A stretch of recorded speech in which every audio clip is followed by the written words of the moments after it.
All right, example 3. So we're going to start off with cross multiplying this way.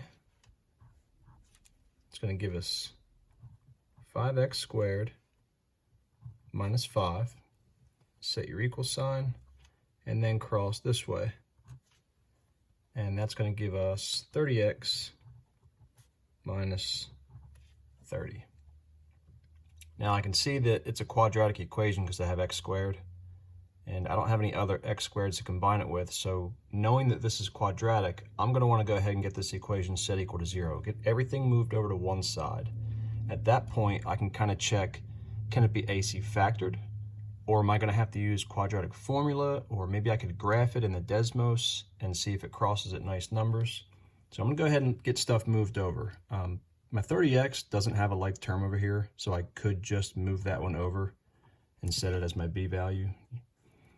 Here, I do have a like term, so I'm actually going to want to show my opposite operation and work that out.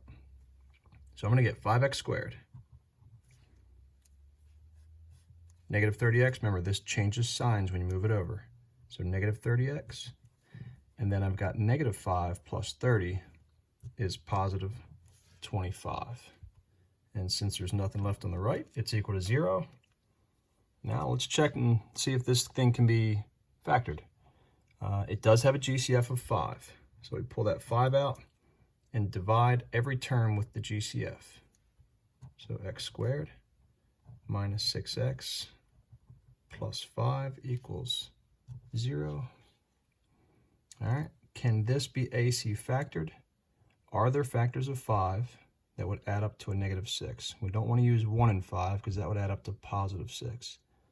Negative 1 and negative 5. Okay, so x with a minus 1 because of the negative 1, x with a minus 5 because of the negative 5. Now I can set each one of these expressions equal to 0 and solve. If I set 5 equal to 0, you can't work that out. X minus 1 set equal to 0. When you solve there, you're going to get positive 1. X minus 5 equal to 0. And when you solve there, you're going to get positive 5. Now let's just check them.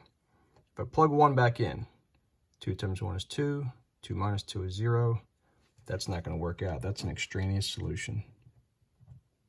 All right, if I plug the 5 back in, see 2 times 5 is 10. 10 minus 2 is 8. That one's good. 5 squared is 25. Minus 1 is 24. That checks out. There's your solution.